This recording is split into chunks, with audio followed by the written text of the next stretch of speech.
So we're getting somewhere now. So a little tour. Compressor. Vapor blaster. Various bits and bats. Shop vac. Arc welder, which I've just used to good effect to build this bench. And that one, which I made from the old garage door, so I'm really quite pleased with that. Parts washer, lots of shelving. Belt sander. All sorts of bits and pieces up there. A Dnieper from the Ukraine. Probably going to end up with a BMW engine in there. Lots and lots of storage. Pillar drill. Lathe.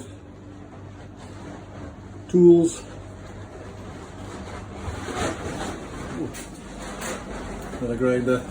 See there. The Baroness. Looking a little dusty. Didn't get that sorted out. So I'm really quite pleased. There's got a lot of space in there now. That's rattling around like crazy. As you can see, starting to look something like happy days.